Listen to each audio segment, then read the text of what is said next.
मिलते हैं next video में। देखिए, आज अपनी क्लास है नंबर 18 और आज की इस क्लास में हम लोग डिस्कस करेंगे कलेक्टिव नाउन्स और मटेरियल नाउन्स के बारे में डिस्कस करेंगे। और इस वीडियो में एक एक करके हर एक चीज बारीकी चीजों को देखेंगे, उनको समझेंगे। Singular noun, plural noun, collective noun, common noun के लिस्ट देखेंगे, फंक्शन देखेंगे, रूल्स देखेंगे, बहुत कुछ देखेंगे। ठीक इसी तरह से हम लोग जो है मटेरियल नाउन के बारे में एक एक चीज देखेंगे। Countable noun, uncountable noun, material nouns कितने टाइप के होते हैं, उनके कैरेक्टरिस्टिक्स क्या होते हैं, उनकी मीनिंग्स क्या हैं, उनमें आर्टिकल्स यूज होगा कि नहीं होगा, ये सारी चीजें हम लोग एक एक करके माइन्यूटली डिस्कस करेंगे। क्लास स्टार्ट करने से पहले मैं आपको जानकारी देना चाहता हूँ। अगर आप माइकल स्वान का बैच, रैनर मार्टिन का बैच या एसवीएसटी का कंप्लीट बैच चाहते हैं तो ये सारे बैचेस उपहार क्लासेस ऐप पर अवेलेबल हैं। अगर आप ग्रामर के नोट्स और उनके सारे वीडियोस चाहते हैं तो ग्रामर के नोट्स जो है 400 पेजेस से ज़्यादा के हैं, जिसमें सारे वीडियोस जो हैं बेसिक टू एडवांस लेवल के वो सारे यूट्यूब पर कवर किए गए हैं उपहार क्लासेस चैनल पर। इसके अलावा आपको और अच्छे नोट्स चाहिए और एडवांस लेवल के चाहिए तो 15 से ज़्यादा पेजेस की पीडीएफ है। इसमें 300 से ज़्यादा टॉपिक कवर किए गए हैं। ये पीडीएफ भी ऐप पर अवेलेबल है। इसके अलावा 12 से ज़्यादा फिक्स्ड प्रीपोजिशन की पीडीएफ, हिंदी मीनिंग उसमें दी गई है। ये पीडीएफ और बाकी सारी पीडीएफ जो हैं वो ऐप पर अवेलेबल है, आप जाकर के एक्सेस कर सकते हो। अगर आपको आज के लेक्चर की पीडीएफ भी चाहिए तो ये पीडीएफ A4 साइज में प्रिंटेबल आप उपहार क्लासेस ऐप पर एक्सेस कर सकते हो, वो भी आपको मिल जाएगी फ्री ऑफ कॉस्ट। बाकी किसी भी जानकारी के लिए आप मुझे इस नंबर पे कांटेक्ट कर सकते हो, आपको रिप्लाई मिल जाएगा। देखिए, सबसे पहले हम डिस्कस करेंगे कलेक्टिव नाउन के बारे में। पहले हम ये समझ लेते हैं कि अब हम क्या समझेंगे इस नाउन के बारे में। सबसे पहले हम इस नाउन का इंट्रोडक्शन देखेंगे, फिर हम लोग देखेंगे उसका मीनिंग और डेफिनेशन समझेंगे। उसके बाद उसके की कैरेक्टरिस्टिक्स ऑफ कलेक्टिव नाउन देखेंगे। कलेक्टिव नाउन के साउथ टाइप्स देखेंगे। सिंगुलर और प्लूरल कैसे इनका यूज होता है वो देखेंगे। कुछ कॉमन कलेक्टिव नाउन्स के बारे में समझेंगे। कलेक्टिव नाउन्स के फंक्शंस क्या होते हैं उस पर बात करेंगे। कुछ स्पेशल यूसेस देखेंगे और रूल्स देखेंगे। कलेक्टिव नाउन और कॉमन नाउन में क्या डिफरेंस है इस पर बात करेंगे। कुछ छोटे मोटे जो एरर्स बन सकते हैं उन पर डिस्कस करेंगे। और लास्ट में समरी टेबल देखेंगे कि आज के इस वीडियो में हमने क्या सीखा है। फिर उसके बाद हम लोग समझेंगे मटेरियल नाउन के बारे में इसी वीडियो के अंदर। तो आइए डिस्कस करते हैं। Collective nouns are an important type of nouns या नाउन। नाउन के अंदर कलेक्टिव नाउन जो है बहुत इंपॉर्टेंट हमारा एक नाउन होता है या उसका एक टाइप होता है जो खास तौर पर यूज किया जाता है। किस लिए यूज किया जाता है? ग्रुप ऑफ पीपल, लोगों का ग्रुप बताने के लिए, एनिमल का ग्रुप बताने के लिए या थिंग्स का ग्रुप बताने के लिए इसका यूज किया जाता है। क्लियर? अब इसकी मीनिंग और डेफिनेशन के बारे में बात करें। A collective noun is the name of a group और collection of similar persons. Collective noun जो है वो ग्रुप होता है या कलेक्शन होता है सिमिलर।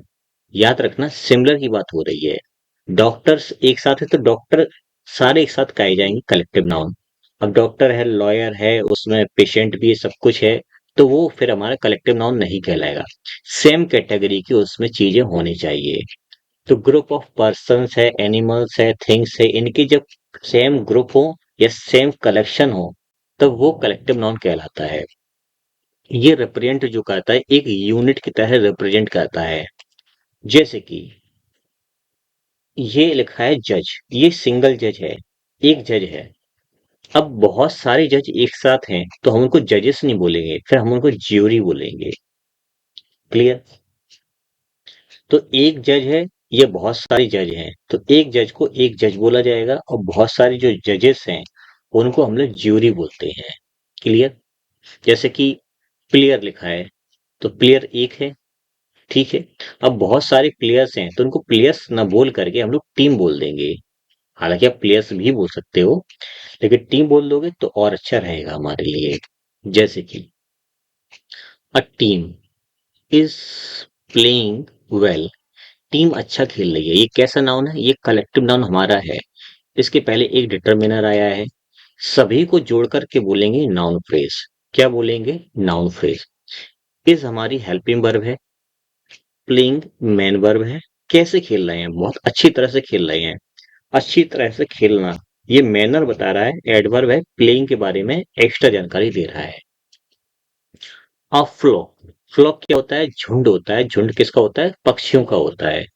अब फ्लॉक, ये क्या है? हमारा नाउन फ्रेज। इसके साथ में कुछ और भी जुड़ा है, ऑफ बर्ड्स, ये प्रपोजिशन फ्रेज है जो कि एक्स्ट्रा जानकारी दे रहा है इस फ्लॉक के बारे में। ठीक है, तो ये एडजेक्टिव फ्रेज हो जाएगा। क्या हो जाएगा? Adjective phrase. सभी को एक साथ मिला करके बोलेंगे तो ये पूरा का पूरा हो जाएगा नाउन फ्रेज। ये सब्जेक्ट का काम कर रहा है। किसका सब्जेक्ट का काम कर रहा है? इस फ्लाइंग जो वर्ब फ्रेज है, इसका ये सब्जेक्ट का काम कर रहा है। फ्लॉक जो है वो पक्षियों का समूह है, कलेक्टिव नाउन है जो कि वर्ड्स के लिए आया हुआ है। अब इसके कुछ की कैरेक्टरिस्टिक्स ऑफ कलेक्टिव नाउन ये डिस्कस करते हैं। बेसिकली ये रेफर करते हैं किसी ग्रुप को। ये तो मैं समझ में आ गया है। ये ग्रुप ट्रीट किया जाता है एज सिंगुलर और प्लूरल डिपेंडिंग ऑन कॉन्टेक्स्ट। ये जो हमारा ग्रुप है, ये डिपेंड करता है कि आप इसको किस तरह से यूज कर रहे हो। ये प्लूरल है कि सिंगुलर है, ये हमें समझना पड़ेगा। ठीक है, इसके अलावा इनमें खास तौर पर कभी कभी हमें इन ग्रुप्स के साथ में ऑफ प्रपोजिशन देखने को मिलता है, जैसे कि इस वाले में ये आपका है। कभी कभी जो एनिमल्स हैं, पीपल हैं या आपके थिंग्स हैं, इनका ग्रुप बताने के लिए उस ग्रुप के साथ में ऑफ फ्रेज एक जोड़ा जाता है। एक तरीका ये लिखने का है। और कभी कभी वो डायरेक्ट भी अवेलेबल है तो उनको डायरेक्ट लिखा जाता है, जैसे कि टीम। ये दो तरह से लिखा जाता है। ये सिंगुलर भी हो सकता है, ये प्लूरल भी हो सकता है। वो डिपेंड करता है कॉन्टेक्स्ट में किस तरह से इसका यूज किया जा रहा है। ठीक है, अब जैसे कि लिखते हैं class, the class is silent. Class कैसी है? शांत है। तो क्लास का मतलब क्या हुआ? Group of students. ठीक है, तो ये कलेक्टिव नाउन है। पूरा का पूरा मिलकर के बन रहा है एक नाउन फ्रेज।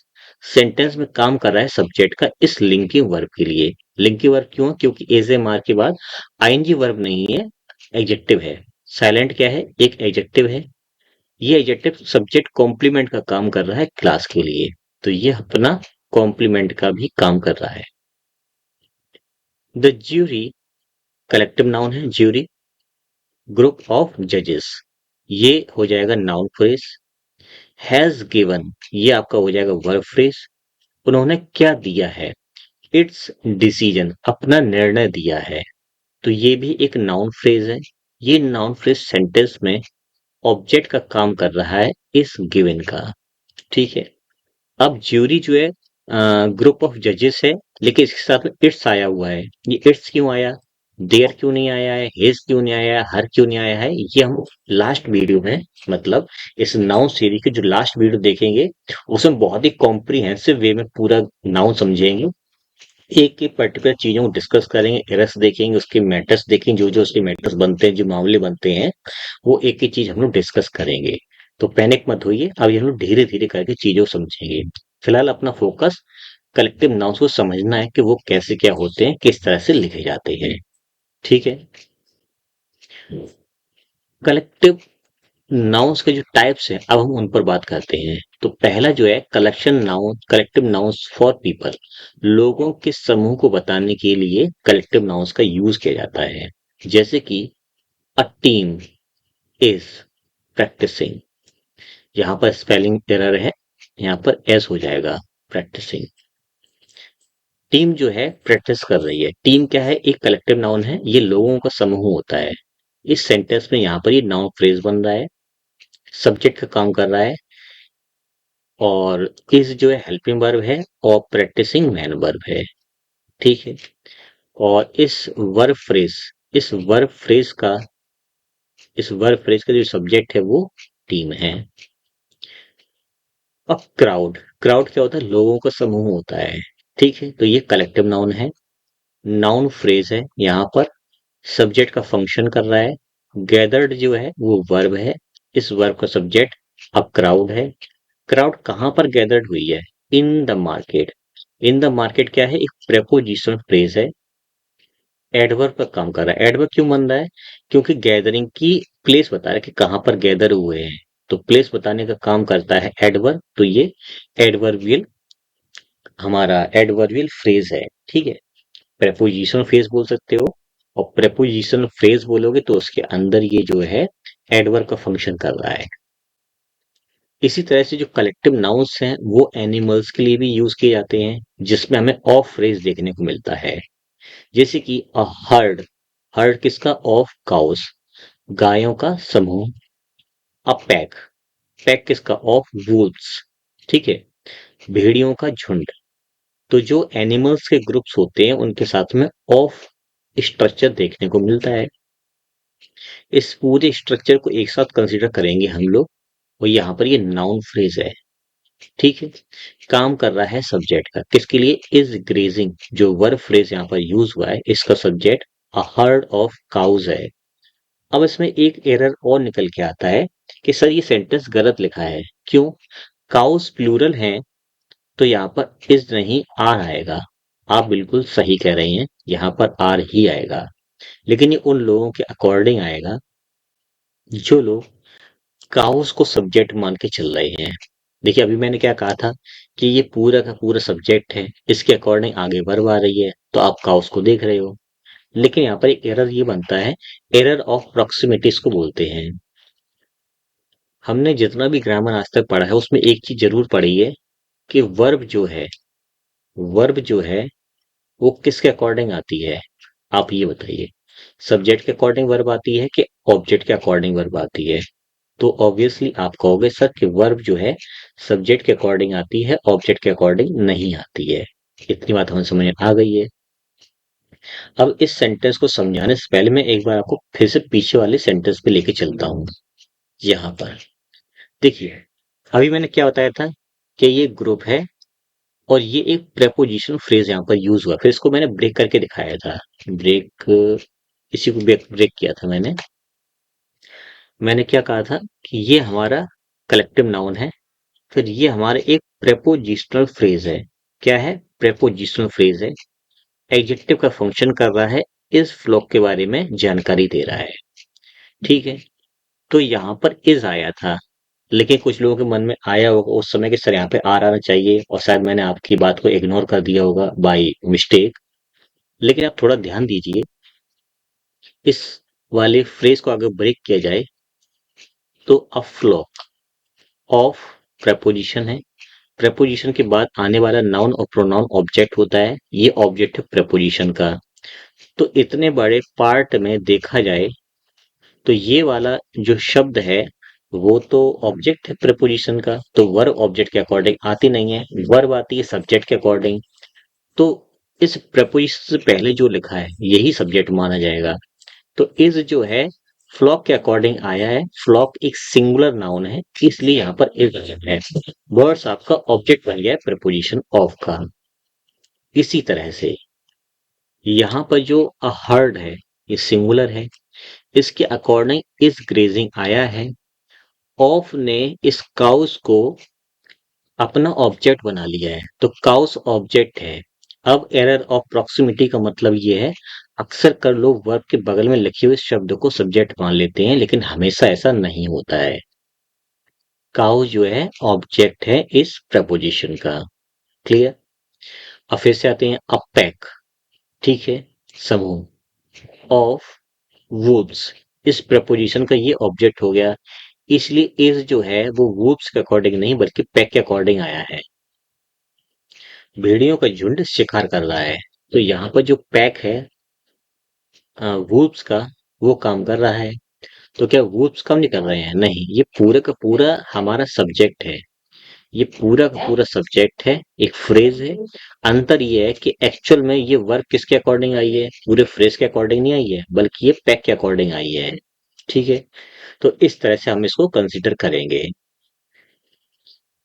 अब आगे देखते हैं collective nouns for things. Collective nouns का जो यूज है वस्तुओं के लिए भी किया जाता है, जैसे कि अ बंच, गुच्छा। अ पाइल, ये भी समूह हो जाएगा, है ना। बहुत सारी किताबें एक साथ रखी हुई हैं, तो ये कलेक्टिव नाउन है, ये कलेक्टिव नाउन है। आगे आने वाला जो ऑफ है उसने कीज को ऑब्जेक्ट बना दिया है। क्या बना दिया है? ऑब्जेक्ट। इसी तरह से इस ऑफ ने बुक्स को जो है ऑब्जेक्ट बना दिया है, तो बुक्स के अकॉर्डिंग वर्ब नहीं आएगी, कीज के अकॉर्डिंग वर्ब नहीं आएगी। किसके अकॉर्डिंग आएगी? फिर बंच के अकॉर्डिंग। बंच कितना है? सिंगुलर है। ठीक है। ऐसे ही पाइल कितना है, एक है, सिंगुलर है, इसलिए यहाँ पर इज आएगा। क्लियर। अब मैं इसको ब्रेक करके दिखाता हूँ। अ बंच ऑफ कीज, ये हमारा एक नाउन फ्रेज है जिसके अंदर एक प्रेपोजिशनल फ्रेज लिखा हुआ है। इज है linking verb. Bunch of keys कहां पर है, on the table. On the table को अगर ध्यान से देखो तो ये प्रेपोजिशनल फ्रेज है। ये प्रपोजिशनल फ्रेज लोकेशन बता रहा है इस बंच ऑफ कीज की, ये कहां पर रखा हुआ है। और लोकेशन बताने का काम करता है एडवर्ब, तो ये एडवर्बियल फ्रेज है।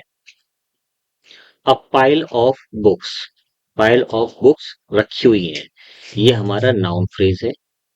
काम कर रहा है सब्जेक्ट का इज लेइंग के लिए। ठीक है। और देयर जो है वो एक एडवर्ब है जो कि लोकेशन बता रहा है कि कहां पर रखी है। ठीक है। तो इस तरह से हमने ये समझा कि एक कलेक्टिव नाउंस पीपल, एनिमल्स और थिंग्स के लिए यूज किया जाता है। फिर आगे बात करें कि ये सिंगुलर होता है कि प्लूरल होता है, इसको समझिए। देखिए,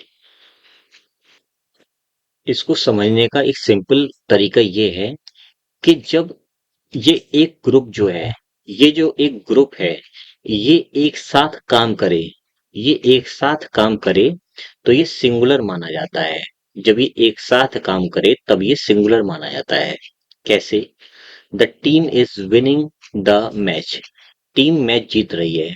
इसमें जितने भी प्लेयर्स हैं, मान के चलते 11 प्लेयर्स इसमें हैं। तो ऐसा नहीं है कि एक फील्ड से बाहर कहीं घूम रहा है, एक रेस्टोरेंट में बैठा हुआ है, एक आइसक्रीम खा रहा है, बाकी 4-5 लोग केवल टीम को जिता रहे हैं, ऐसा नहीं है।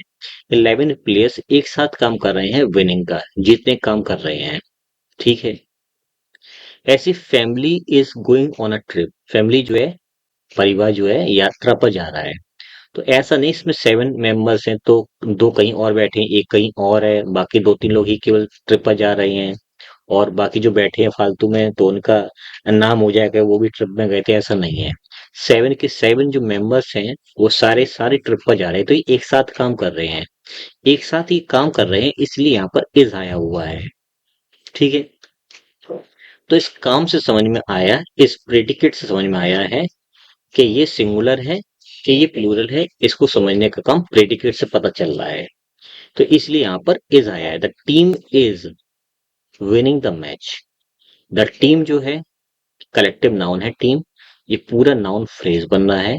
ये नाउन फ्रेज आगे लिंकिंग वर्ब का काम कर रहा है, सॉरी, हेल्पिंग वर्ब का काम कर रहा है। इज विनिंग मैन वर्ब है। द मैच हमारा नाउन फ्रेज है, ये काम कर रहा है ऑब्जेक्ट का इस वर्ब के लिए। द फैमिली एक नाउन फ्रेज है, कलेक्टिव नाउन फैमिली हो जाएगा। इज हेल्पिंग वर्ब है। गोइंग मेन वर्ब है। कहाँ जा रहे हैं, ऑन अ ट्रिप। देखा जाए तो ये प्रेपोजिशनल फ्रेज है, ये एडवर्ब का काम कर रहा है। एडवर्ब क्यों काम कर रहा है, क्योंकि गोइंग की लोकेशन बता रहा है कि कहाँ जा रहे हैं, ट्रिप पर जा रहे हैं। ठीक है। फिर आगे देखते हैं कि जब ये लोग, यानी कि जब ये कलेक्टिव नाउन जो फैमिली मेंबर्स हैं, ये एक्ट करें इंडिविजुअली, ये अलग अलग काम करें, सेपरेट वे में काम करें, अलग अलग काम करें, तब ये ग्रुप प्लूरल माना जाता है। जैसे कि the team arguing among themselves. Team जो है आपस में लड़ रही है। इसका मतलब टीम जो मान के चलिए इसमें 10 मेंबर्स हैं, तो 10 मेंबर्स किसी दूसरे मेंबर से नहीं लड़ रहे हैं, बल्कि 10 मेंबर्स जो हैं ये आपस में ही लड़ रहे हैं। इसका मतलब टीम के मेंबर्स जो हैं ये अलग अलग काम कर रहे हैं। क्लियर हुआ? ये खुद में अलग अलग काम कर रहे हैं। The jury are divided in their opinion. जैसे ज्यूरी, सपोज ये 7 लोग हैं, तो 7 दूसरे 7 से नहीं लड़ रहे हैं, ऐसा नहीं हो रहा है। ये जो 7 हैं ये बेसिकली आपस में ही अलग अलग तौर पर बातचीत कर रहे हैं। तो ये अलग अलग हैं, सबके सब एक साथ काम नहीं कर रहे हैं, अलग अलग काम कर रहे हैं, इसलिए इनको अलग अलग माना जाएगा। ठीक है। द टीम आर, आर क्यों आया, क्योंकि प्रेडिकेट पढ़ करके हमें पता चला कि इसमें क्या बात चल रही है। प्रेडिकेट से पता चलता है कि सिंगुलर है कि प्लूरल है, इतना आपको हमेशा याद रखना होगा। The team noun phrase, are helping verb, arguing main verb, ठीक है। अमंग देमसेल्व्स, ये प्रेपोजिशनल फ्रेज है। अब मेरा आपसे इतना कहना है कि ये प्रेपोजिशनल फ्रेज है या फिर इन देयर ओपिनियन, इसको तो मैं ही बता दूंगा। ये वाला फ्रेज कैसे काम कर रही है, एडजेक्टिव का फ्रेज काम कर रहा है कि ये एडवर्ब फ्रेज का काम कर रहा है, ये आप मुझे कमेंट बॉक्स में आंसर दीजिए, वहां पर मैं इसको चेक करूंगा। अब अगला देखिए, the jury, noun phrase. Are, helping verb. Divided, ये आपकी बेसिकली एडजेक्टिव कहेंगे, और इसको लिंकिंग वर्ब बोल दें तो अच्छा रहेगा क्योंकि किसी ने डिवाइड नहीं किया है। चलो एक काम करते हैं, इसको पैसिव वॉइस में कंसिडर कर लेते हैं आपकी आसानी के लिए। इसको पैसिव वॉइस की वर्ब मान लेंगे, ठीक है। ये वर्ब फ्रेज है पैसिव वॉइस में, ये नाउन फ्रेज है। इसका वर्ब जो है ये है, और ये खुद अपने आप में सब्जेक्ट है। इन देयर ओपिनियन, डिवाइडेड इन, इसको ऐसे देखिए, डिवाइडेड इन कैसे डिवाइडेड है, देयर ओपिनियन, तो ये ऑब्जेक्ट है इस प्रपोजिशन का या इस वर्ब का, ठीक है। आप पूरा से इस तरह से मान सकते हैं। अभी तक बेसिकली हमने जो कुछ सीखा, जितना कुछ सीखा है, ठीक है, उसी के बेस पर ये भी समझ लेते हैं कि एक कॉमन कलेक्टिव नाउन्स के चेहरे कैसे होते हैं, क्या होते हैं, एक बार उनको भी समझ लेते हैं। जैसे कि कहीं लिखा हो टीम, तो इसका बेसिकली मतलब ये है ग्रुप ऑफ प्लेयर्स, प्लेयर्स का ग्रुप होगा। अगर हम कहीं क्लास बोलें तो क्लास का मतलब क्या है, उसमें स्टूडेंट्स होते हैं तो ग्रुप ऑफ स्टूडेंट्स माना जाएगा। आर्मी में कौन होते हैं, सोल्जर्स होते हैं, तो ग्रुप ऑफ सोल्जर्स इसका मतलब है आर्मी का मतलब। फ्लॉक क्या होता है, फ्लॉक वर्ड्स होते हैं, तो वर्ड्स का ग्रुप हो जाएगा। हर्ड क्या है, एनिमल्स का ग्रुप होता है, तो ग्रुप ऑफ एनिमल्स समझना चाहिए। ये मीनिंग है, इसको ऐसे लिखना नहीं है, लिखे ऐसे मिलते हैं, इनका मीनिंग क्या है वो हम लोग समझने की कोशिश कर रहे हैं। क्राउड किसका होता है, लोगों का होता है, तो ग्रुप ऑफ पीपल हम इसको समझेंगे।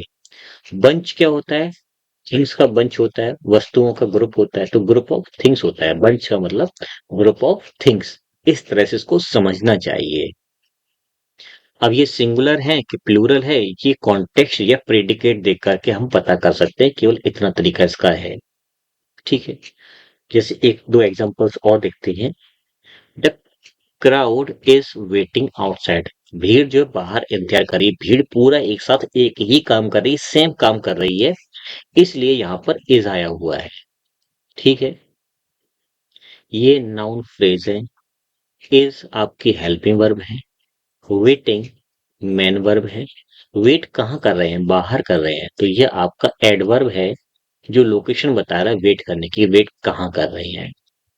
अ बंच, ठीक है। Of grapes, of grapes prepositional phrase हो जाएगा, ठीक है। और पूरा का पूरा एक साथ जो है इसको नाउन फ्रेज कंसिडर किया जाएगा। बात हो रही बंच के बारे में, तो बंच सिंगुलर है इसलिए इज आया हुआ है। ये पूरा नाउन फ्रेज सब्जेक्ट का काम कर रहा है इस लिंकिंग वर्ब के लिए। ये ग्रुप ऑफ जो बंच ऑफ ग्रेप्स से कहाँ रखी हैं, ऑन द टेबल, ये प्रपोजिशनल फ्रेज है। ये आपका जो प्रपोजिशनल फ्रेज है लोकेशन बता रहा है ग्रेप्स की, तो ये आपका एडवर्ब फ्रेज का काम कर रहा है, ठीक है। अब बात करें कलेक्टिव नाउन्स के फंक्शंस क्या क्या होते हैं, फंक्शंस ऑफ कलेक्टिव नाउन्स, आइए इस पर भी डिस्कस कर लेते हैं। ये किसी भी सेंटेंस में एज ए सब्जेक्ट कंसीडर किए जा सकते हैं या एज ए सब्जेक्ट तौर पर इनको यूज किया जा सकता है। जैसे कि the team is playing, is playing क्या है, हमारा प्रेडिकेट है, प्रेडिकेट को सब्जेक्ट चाहिए तो सब्जेक्ट तौर पर दिखाई दिया द टीम, तो ये है तो नाउन फ्रेज, और फंक्शन कर रहा है ये सब्जेक्ट का इस सेंटेंस में प्रेडिकेट के लिए। ये किसी भी वर्ब का ऑब्जेक्ट हो सकता है, जैसे कि आई सॉ, मैंने देखा, तो मैंने क्या देखा, ये वर्ब है।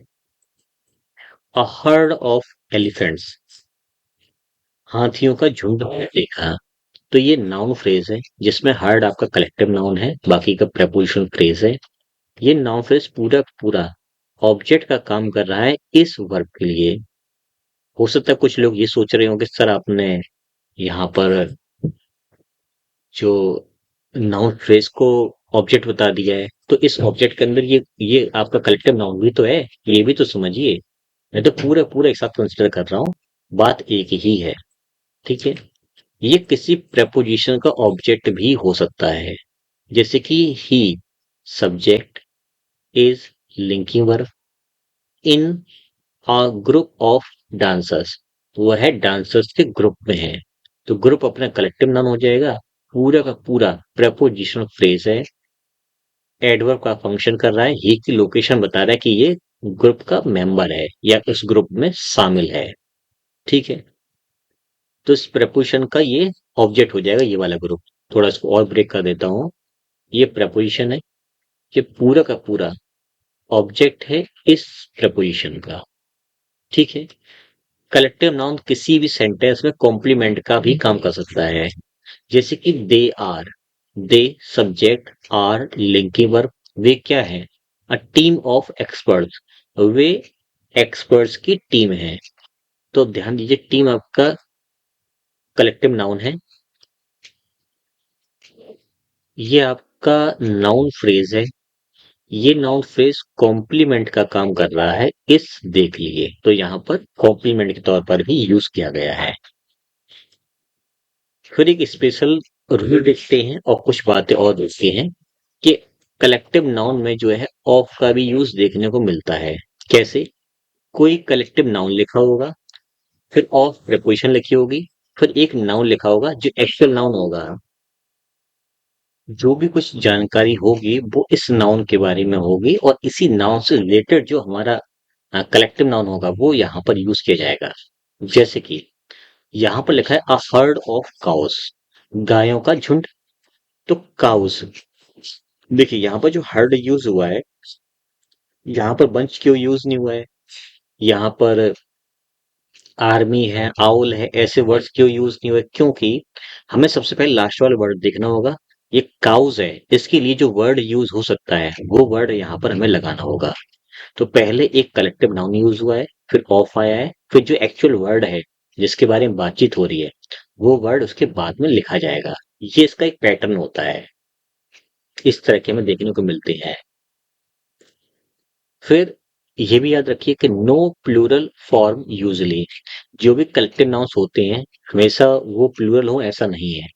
जैसे कि आपने बोला फर्नीचर, तो फर्नीचर के अंदर आपका टेबल भी है और आपका चेयर भी है, स्टूल भी है, बहुत सारी चीजें आती हैं अलग अलग। ठीक है, कवर्ड भी है, सब कुछ आपका हो सकता है फर्नीचर के अंदर। तो फर्नीचर जो है वो अनकाउंटेबल नाउन के अंदर आता है। ये मैं आपको और कभी बताऊंगा ये अनकाउंटेबल नाउन क्यों है। तो ये अनकाउंटेबल नाउन फिलहाल यहाँ पर है, इसके लिए इज आया है। ठीक है, ओल्ड, ओल्ड क्या है, कॉम्प्लीमेंट है, एडजेक्टिव है इस फर्नीचर का। The furniture is old, furniture पुराना है। फिर बात करते हैं ब्रिटिश और अमेरिकन इंग्लिश में भी कुछ थोड़ा सा डिफरेंस देखने को मिलता है। ब्रिटिश इंग्लिश क्या करती है, ब्रिटिश इंग्लिश में प्लूरल वर्ब ज्यादातर देखने को मिलती है कलेक्टिव नाउन्स में, और अमेरिकन इंग्लिश में जो है ज्यादातर सिंगुलर वर्ब देखने को मिलती है। लेकिन ये कॉन्सेप्ट को अगर आप साइड से कर दें, क्योंकि ये एग्जाम के पॉइंट ऑफ व्यू से इंपॉर्टेंट नहीं है। एग्जाम के पॉइंट ऑफ व्यू से ये बात इंपॉर्टेंट है कि ये साथ एक साथ काम कर रहे हैं तो ये सिंगुलर है, ये सारे अलग अलग काम कर रहे हैं तो ये प्लूरल है। इतना कॉन्सेप्ट आपको याद रखना है। तो फिलहाल लिखा है यहाँ पर the team is winning, team जीत रही है। तो जितने प्लेयर्स हैं वो सब एक साथ काम कर रहे हैं तभी जीत रहे हैं, तो इसका मतलब सिंगुलर है। इसीलिए यहाँ पर इज वर्ब सिंगुलर आई है टीम के लिए। क्लियर। अब हम कुछ बात देख लेते हैं कलेक्टिव नाउन और कॉमन नाउन के ऊपर। जैसे कि the team is strong, team strong है। ठीक है, इसके अंदर बहुत सारे प्लेयर्स हो सकते हैं, एक से ज्यादा तो प्लेयर्स इसके अंदर हैं ही। ठीक है, और अगर हम लिखें the player is strong, player strong है। अब ये कोई ग्रुप नहीं है, सिंगल आदमी के बारे में बात हुई, ये सिंगल पर्सन है। तो इसके अंदर बहुत सारे लोग हैं तो ये आपका कलेक्टिव नाउन है।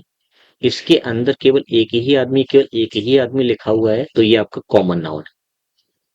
ठीक है, तो इतना याद रखना है, कलेक्टिव नाउन में ग्रुप होता है लोगों का, वस्तुओं का, ये एनिमल्स का, जैसे कि टीम। और कॉमन नाउन की अगर बात करें तो उसमें इंडिविजुअल एक आदमी होता है, ये अलग अलग लोग होते हैं, जैसे कि प्लेयर्स। तो यहाँ पर आप समझ गए होंगे टीम मैंने कलेक्टिव नाउन क्यों बोला है और प्लेयर आपका कॉमन नाउन क्यों बोला है। कुछ और एग्जांपल्स देख लेते हैं, जो तो वही एग्जांपल्स रिपीट हो गए हैं। चलिए आगे बढ़ते हैं। अब कुछ कॉमन एरर्स की अगर बात करें, जैसे कि द टीम आर विनिंग, तो लोग ज्यादातर इसको आर लिखते हैं।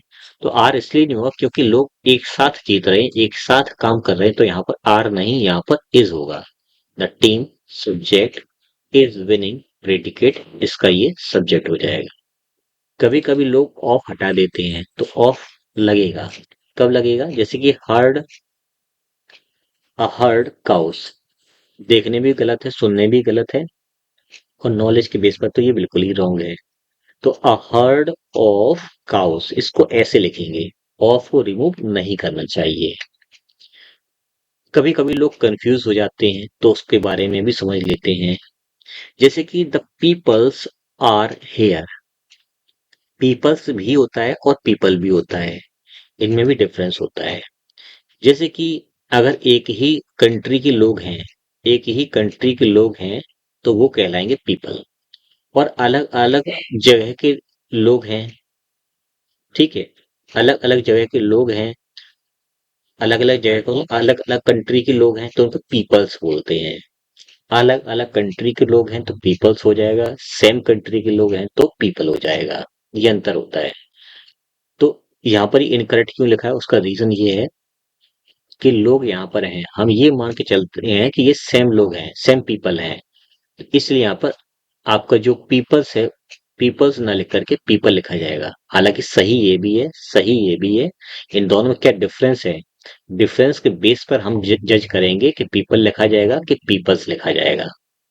ठीक है, अब हम ये समझ ले टोटल हमने जो कुछ पढ़ा है आज की डेट में यहाँ तक, इसके बाद हम लोग अभी डिस्कस करेंगे मटेरियल नाउन। तो उसका मतलब क्या है? देखिए, पहले हमने ये समझा कि कलेक्टिव नाउन क्या होता है, ग्रुप का एक नाम होता है।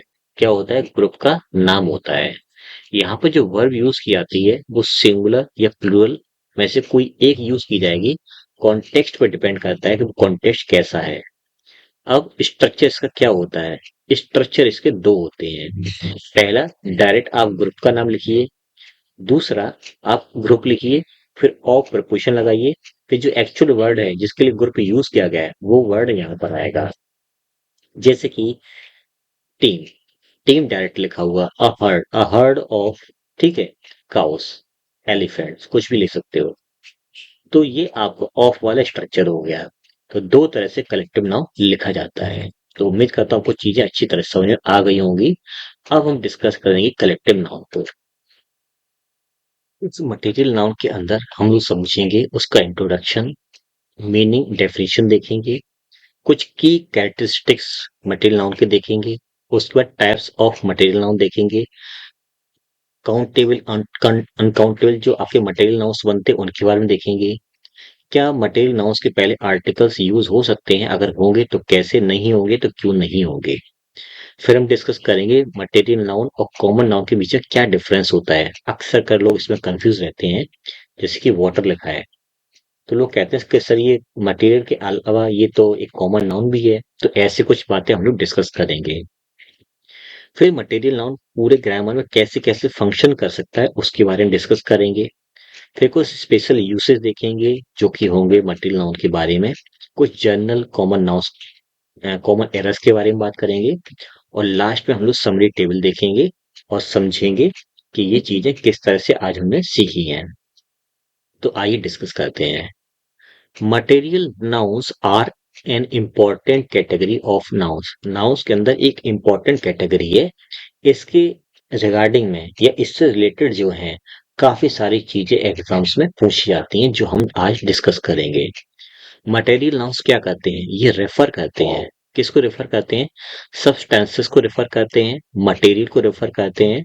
From which things are made, चीजें जिस चीज से बनी हुई हैं उन चीजों को, उन सब्सटेंसेस को, उन मटेरियल्स को रेफर किया जाता है कि ये चीज कैसे बनी है। उस चीज के बारे में बताने के लिए मटेरियल नाउन का यूज किया जाता है। अगर मीनिंग डेफिनेशन की बात करें तो a material noun is the name of, material noun नाम होता है किस चीज का? कोई सब्सटेंस का नाम होगा, कोई मटेरियल का नाम होगा, कोई मैटर का नाम होगा, जिससे कोई चीज बनी होगी। उस जिस चीज से वो चीज बनी है उस चीज का नाम बताने के लिए मटेरियल नाउन का रेफर, उसको रेफर किया जाता है। ये रेफर किसको करता है? ये रेफर करता है रॉ मटेरियल को। जैसे कि हमने पनीर देखा, ठीक है। अब पनीर किससे बना है? मिल्क से। तो मिल्क जो है वो आपका मटेरियल नाउन हो जाएगा और ये आपका कॉमन नाउन हो जाएगा। अब पनीर से कुछ बनाया जा रहा है, ठीक है। तो जो चीज बनी है वो किससे बनी है? पनीर से। तो पनीर अब हमारा हो जाएगा मटेरियल नाउन, ये कॉमन नाउन ही रहेगा। अब ये चीजें कैसे क्या काम कर रही हैं, कैसे फंक्शन करेंगी, कैसे हम समझें, ये हम धीरे धीरे करके इस वीडियो को जैसे फिनिश करेंगे वैसे वैसे आपके सारे डाउट्स क्लियर हो जाएंगे। तो आपको चिंता करने की कोई जरूरत नहीं है। जनरली देखा जाए तो ये नाउन्स जो हैं या फिर ये जो नाउन है ये अनकाउंटेबल नाउन होता है। ये अनकाउंटेबल की कैटेगरी में जाता है। जैसे कि gold is a precious metal. Gold एक कीमती महंगी धातु है। तो गोल्ड क्या है? गोल्ड आपका एक मटेरियल नाउन है, यहाँ पर सब्जेक्ट का काम कर रहा है। इज क्या है? लिंकिंग वर्ब है। ए प्रीशियस मेटल डिटरमिनर एडजेक्टिव, ये नाउन है। सारी सारी चीजें मिलकर के बन रही हैं नाउन फ्रेज। ये नाउन फ्रेज काम कर रहा है कॉम्प्लीमेंट का। किसका? गोल्ड का। गोल्ड और प्रीशियस मेटल दोनों चीजें एक ही हैं। फिर बात करें वाटर। वाटर क्या है? मटेरियल नाउन है, यहाँ पर सब्जेक्ट का काम कर रहा है। इस क्या है? लिंकिंग वर्ब है। एसेंशियल एडजेक्टिव फॉर लाइफ, यहाँ पर प्रपोजिशनल फ्रेज है। पर्पस बता रहा है वाटर का। तो ये एक साथ अगर देखा जाए तो ये आपकी एक एडजेक्टिव फ्रेज है, कॉम्प्लीमेंट का काम कर रहा है इस वाटर के लिए। तो एसेंशियल जीवन के लिए जो चीज जरूरी है वो वाटर है, दोनों चीजें एक ही है। तो यहाँ पर गोल्ड और वाटर हमारे मटेरियल नाउन है। अब कुछ की कैरेक्टरिस्टिक्स देखते हैं मटेरियल नाउन के बारे में। ये नाउन जो वो रिप्रेजेंट करता है किसी मटेरियल को या किसी सब्सटेंस को। ये ज्यादातर अनकाउंटेबल नाउन होते हैं। इनके प्लूरल हमें नहीं देखने को मिलते हैं, हमेशा नहीं, जनरली इसके प्लूरल नहीं होते हैं। और जनरल सेंस में इनके साथ में आर्टिकल्स जो हैं वो यूज नहीं किए जाते हैं। जैसे ना यहाँ पर आर्टिकल कोई है ना यहाँ पर आर्टिकल कोई है, कुछ खास कंडीशन में हमें आर्टिकल्स देखने को मिलते हैं। एक तरीका मैं आपको बता देता हूँ कि अगर आपको इस तरह का कभी भी स्ट्रक्चर देखने को मिले तो आप हमेशा आर्टिकल दा का यूज करना। जैसे कि आपको लिखा मिले कोई मटेरियल नाउन, फिर ऑफ प्रीपोजिशन मिले, फिर कोई नाउन लिखा हो, फिर बाकी का सेंटेंस लिखा हो। ये कहीं भी हो सकता है लिखा हुआ, शुरुआत में, बीच में, लास्ट में है। तो आप इस मटेरियल नाउन से पहले आप फिर दा का यूज करोगे। जैसे यहाँ पर लिखा है gold is a precious metal. तो ये जनरल सेंस में गोल्ड लिखा हुआ है यहाँ पर। ये आपका जनरल सेंस में गोल्ड है, ये कोई खास गोल्ड के बारे में बात नहीं हो रही है। अगर हम ऐसे लिखें gold of India is a precious metal. अब कौन से गोल्ड की बात हो रही है? अब इंडिया के गोल्ड की बात हो रही है, ये खास गोल्ड हो गया, ये जनरल सेंस में नहीं है। तो यहाँ पर एक मटेरियल नाउन आया, फिर ऑफ आया, फिर एक नाउन आया। तो ऐसे स्ट्रक्चर में आगे द लगाते हैं, तो अब यहाँ पर द लगेगा। The gold of India is a precious metal. ये स्ट्रक्चर जब भी आपको दिखाई दे तो आप हमेशा आगे द का यूज करेंगे। अब यहाँ पर देखिए मिल्क इज सब लिखे बाद गुड फॉर हेल्थ, एक एडजेक्टिव फ्रेज है। ये एडजेक्टिव फ्रेज काम कर रहा है कॉम्प्लीमेंट का इस मिल्क के लिए। मिल्क मटेरियल नाउन है, सब्जेक्ट का काम कर रहा है इस वर्ब के लिए। आयरन जनरल सेंस में लिखा है इज स्ट्रॉन्ग। आयरन मजबूत होता है। तो इज क्या है? लिंकिंग वर्ब है। स्ट्रॉन्ग क्या है? एडजेक्टिव है। कॉम्प्लीमेंट का काम कर रहा है इस आयरन के लिए। आयरन क्या है? मटेरियल नाउन है, सब्जेक्ट है इज का। जनरल सेंस में सारे सारे नाउन्स यूज हुए यहाँ पर। अब बात करें टाइप्स ऑफ मटेरियल नाउन की, तो पहला आपका निकल के आता है नेचुरल मटेरियल। वे जो नेचुरल है, जो नेचर हमें देता है, प्रकृति देती है, जिसको हम बनाते नहीं है, वो आपका कहलाता है नेचुरल मटेरियल। जैसे कि वाटर हो गया, एयर हो गया। तो ये हमें प्रकृति देती है, नेचर देता है, हम इसको बनाते नहीं है। वाटर सब्जेक्ट है, इज लिंकिंग वर्ब है, प्योर एडजेक्टिव है, कॉम्प्लीमेंट का काम कर रहा है इस वाटर के लिए। एयर सब्जेक्ट है, मटेरियल नाउन है, इज लिंकिंग वर्ब है, necessary for life adjective phrase है, कॉम्प्लीमेंट का काम कर रहा है इस ईयर के लिए। फिर दूसरी कैटेगरी आती है मेटल्स, जो धरती से हमें प्राप्त होते हैं, अर्थ से मिलते हैं, जैसे कि गोल्ड है, सिल्वर है, ये हमें अर्थ से मिलते हैं। ये मेटल्स की कैटेगरी में आता है। गोल्ड सब्जेक्ट है, इज लिंकिंग वर्ब है, एक्सपेंसिव एडजेक्टिव है, कॉम्प्लीमेंट का काम कर रहा है इस गोल्ड के लिए। Silver subject, is linking verb, shining, gold चमक नहीं रहा है, उसकी ये खूबी है, तो ये आपका प्रेजेंट पार्टिसिपल एडजेक्टिव तौर पर काम कर रहा है, कॉम्प्लीमेंट है इस सिल्वर के लिए। प्रेजेंट पार्टिसिपल क्या है, पास्ट पार्टिसिपल क्या है, पार्टिसिपल फ्रेज क्या होता है, ये सब चीजें हम लोग जो है, जो वर्क एडवांस पढ़ेंगे उसके अंदर ये सारी चीजें हमें देखने को मिलेंगी। बिल्कुल पैनिक नहीं होना है, सब कुछ सीखने को मिलेगा। फिर बात करते हैं फूड मटेरियल्स के बारे में। जो खाना है, जो खाने पीने वाली चीजें होती हैं, वो फूड मटेरियल्स कहलाती हैं, जैसे कि राइस है, शुगर है, ऑयल है, ये फूड मटेरियल्स कहलाते हैं। तो rice is a staple food. Staple का मतलब होता है मुख्य, है ना, ये मेन फूड हमारे लिए है। तो rice subject, is linking verb, a staple food एक साथ देखेंगे तो ये नाउन फ्रेज है। फूड नाउन है, स्टेपल हमारा एडजेक्टिव है, ये हमारा डिटरमिनर है। ये कॉम्प्लीमेंट का काम कर रहा है इस राइस के लिए। मुख्य फूड और राइस दोनों चीजें एक ही है। शुगर सब्जेक्ट है, इज लिंकी वर्ब है, स्वीट एडजेक्टिव है, कॉम्प्लीमेंट का काम कर रहा है इस शुगर के लिए। स्वीट और शुगर दोनों चीजें एक ही है। फिर इसके बाद कुछ ऐसे भी मटेरियल आते हैं जो मैन मेड होते हैं, जो लोगों ने बनाए हैं, उनको मटेरियल बोलते हैं। जैसे कि प्लास्टिक लोगों ने बनाया, ग्लास लोगों ने बनाया है, ये डायरेक्ट हमें नेचर नहीं देता है। Plastic is harmful to nature. Plastic प्रकृति के लिए हानिकारक है। हार्मफुल के साथ में हमेशा हम लोग टू का यूज करते हैं। ये जो फिक्स्ड प्रेपोजिशन है, जिनके साथ में फिक्स्ड प्रेपोजिशन किसी खास शब्द के साथ में आती है, इसकी 550 से ज्यादा लिस्ट और एक 1200 से ज्यादा की लिस्ट जो है, ये मैंने पूरी पूरी पढ़ा रखी है अपने चैनल उपहार क्लासेस पर। इनकी वीडियोस पढ़ी हैं, इनकी पीडीएफ्स भी ऐप पर हैं, आप जाकर के उनको एक्सेस कर सकते हो, इन वीडियोस को चैनल पर देख सकते हो।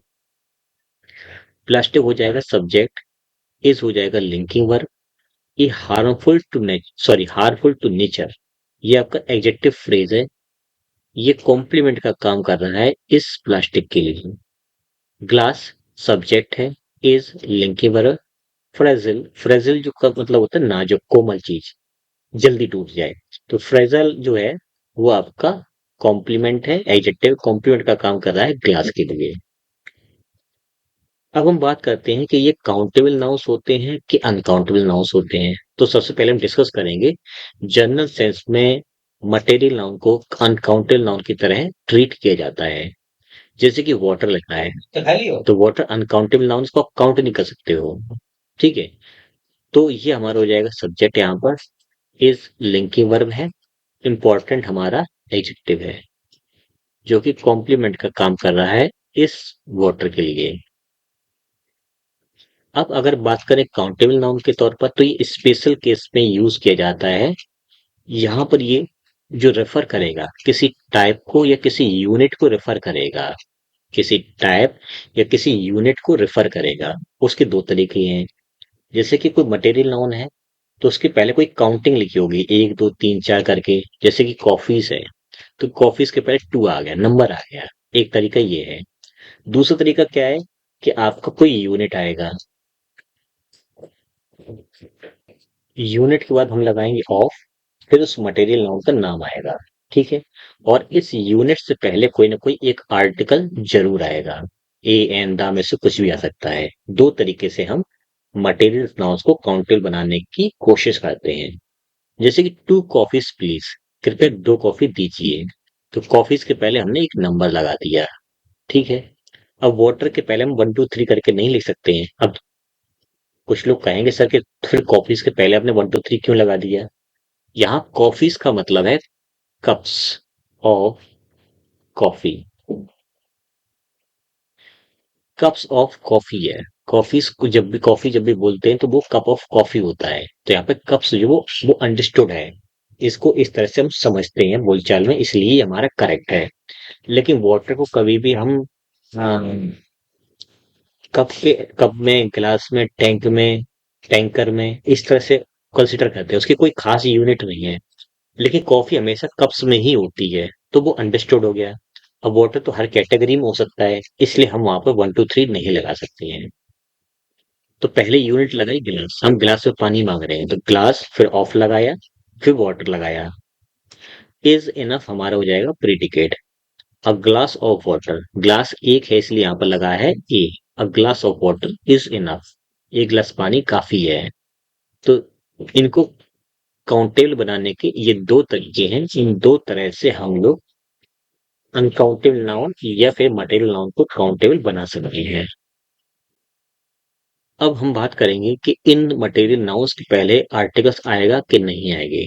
देखो, जनरल सेंस में कोई भी आप नाउन यूज कर रहे हो तो noun in the sense material noun, तो आप वहां पर आर्टिकल यूज नहीं करोगे।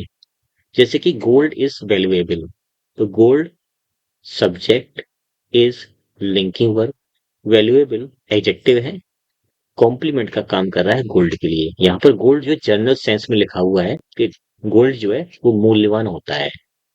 तो कहीं का भी गोल्ड हो, वो सारे सारे हमारे स्पेशल कैटेगरी के हैं, और वो स्पेशल इन द सेंस वो हर देश के सब महंगे ही होते हैं। कहीं का भी गोल्ड ले लो आप।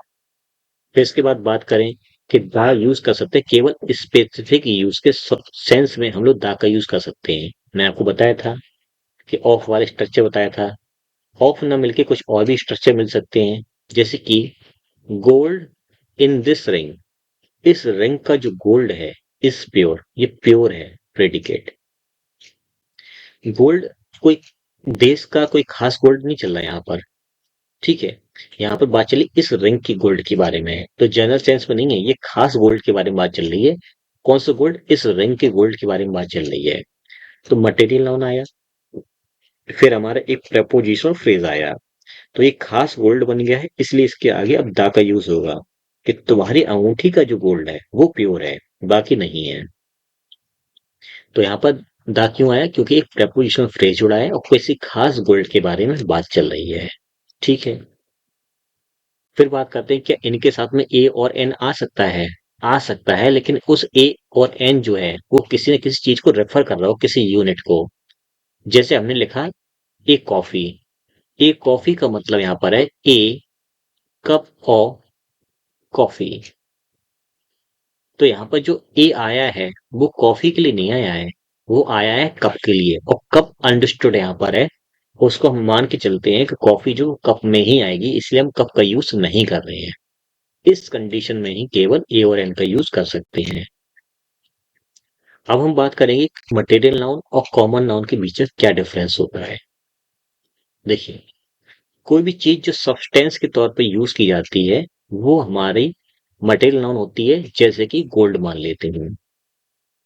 कॉमन नाउन की बात करें तो कॉमन नाउन किसी चीज से बना हुआ होता है, जैसे कि रिंग।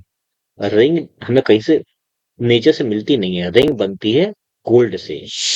तो गोल्ड मटेरियल हो गया हमारे लिए, और गोल्ड से बनी हुई चीज हमारे लिए हो जाएगी कॉमन नाउन, ठीक है। जैसे गोल्ड इज प्रीशियस, सोना कीमती होता है। Subject linking verb, adjective complement है गोल्ड के लिए, ठीक है।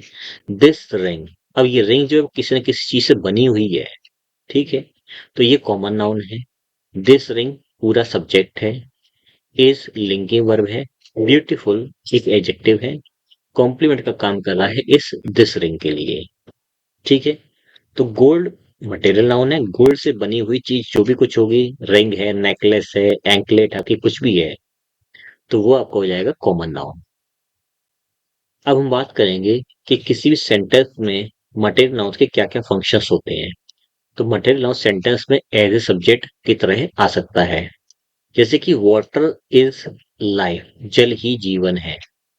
Water subject, is linking verb, life noun है, कॉम्प्लीमेंट का काम कर रहा है वाटर के लिए। सब्जेक्ट हो गया इज का। ये ऑब्जेक्ट भी हो सकता है किसी वर्ब का। ही ड्रैंक, उसने पिया। तो ड्रैंक क्या है? वर्ब। क्या पिया? उसने मिल्क पिया। तो मिल्क क्या हो जाएगा? ऑब्जेक्ट। ड्रैंक वर्ब का ऑब्जेक्ट हो जाएगा। ये किसी प्रपोजिशन का भी ऑब्जेक्ट बन सकता है। जैसे कि सी इज फॉन्ड ऑफ, वह शौकीन है ऑफ। प्रपोजिशन के बाद आया कॉफी। कॉफी क्या है? ऑब्जेक्ट है इस ऑफ प्रपोजिशन का। ये किसी भी सेंटेंस में कॉम्प्लीमेंट का भी काम कर सकता है। जैसे कि दिस इज गोल्ड। गोल्ड क्या है? कॉम्प्लीमेंट है दिस सब्जेक्ट का। इज क्या है? लिंकिंग वर्ब है। ठीक है। अब अगर बात करें तो मटेरियल नाउन का कैसे कैसे यूज होता है, थोड़ा उस पर भी फोकस कर लेते हैं। मटेरियल नाउन को हम चाहे तो एक एडजेक्टिव की तरह भी यूज कर सकते हैं। जैसे कि गोल्ड रिंग। गोल्ड रिंग का मतलब सोने की अंगूठी। और अगर लिखा हो गोल्डन रिंग, गोल्डन रिंग।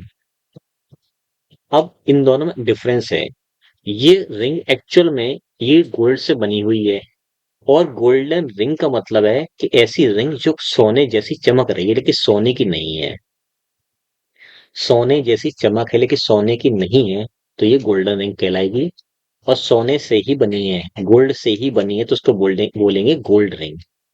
तो यहाँ पर रिंग नाउन है, इससे पहले आया है एडजेक्टिव। ये गोल्ड आपका एडजेक्टिव का काम कर रहा है। ठीक है। इसी तरह से हम वैरायटी के टाइप बताने के लिए भी जो नाउन्स है, मटेरियल नाउन्स, उनका यूज कर सकते हैं। जैसे कि डिफरेंट वाइन्स आर अवेलेबल। अलग अलग वाइन्स जो है वो अवेलेबल है। तो यह वाइन्स जो है वो वैरायटी के टाइप को बता रहा है कि बहुत सारी टाइप की जो वाइन्स हैं वो अवेलेबल हैं। आर अवेलेबल ये कॉम्प्लीमेंट है इस डिफरेंट वाइन्स का। ये लिंक वर्ब हो जाएगा। ये वैरायटी या टाइप्स के बारे में डिस्कस कर रहा है। तो इस तरह से भी हम इसका यूज कर सकते हैं। अब कुछ मिस्टेक्स के बारे में बात करते हैं। हमने अभी ये सीखा था कि जो मटेरियल नाउन्स होते हैं वो प्लूरल नहीं बनते हैं। तो मिल्क्स अगर लिख दोगे फिर आर लगाओगे, सेंटेंस हमारा गलत है। मिल्क इज गुड ये सेंटेंस हमारा सही है। आर्टिकल का यूज नहीं किया जाता है। जैसे कि अ गोल्ड इज एक्सपेंसिव, सोना महंगा होता है।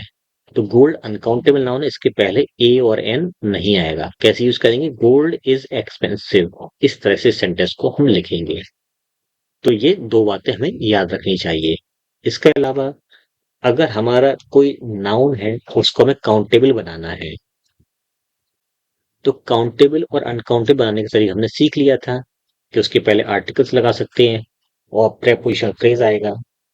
लेकिन आप अगर ऐसे लिखो आई नीड अ वाटर, अब कुछ लोग कहेंगे सर कि इसका मतलब हुआ अ ग्लास ऑफ वाटर। नहीं, कॉफी के साथ में चल सकता है लेकिन वाटर हर तरीके से यूज किया जाता है, हर यूनिट में यूज किया जाता है। इसलिए यहाँ पर ए नहीं आएगा। तो क्या आ सकता है? I need some water. अब सम यहाँ पर यूज किया जाएगा जो कि वाटर के लिए आया है। क्यों आया सम? सम जो है वो अनकाउंटेबल नाउन्स और काउंटेबल नाउन्स इन दोनों के लिए यूज किया जाता है। जैसे कि आई नीड सम गोल्ड, मुझे कुछ सोना चाहिए। अनकाउंटेबल नाउन है तो ये अनकाउंटेबल की तरह ट्रीट किया जाएगा सम। आई नीड सम बुक्स, मुझे कुछ बुक चाहिए। अभी काउंटेबल नाउन्स है तो ये काउंटेबल तरह यूज किया जा रहा है। ये दोनों तरह से यूज किया जा सकता है। तो अब हम डिस्कस कर लेते हैं टोटल हमने मटेरियल नाउन्स के अंदर क्या क्या पढ़ा।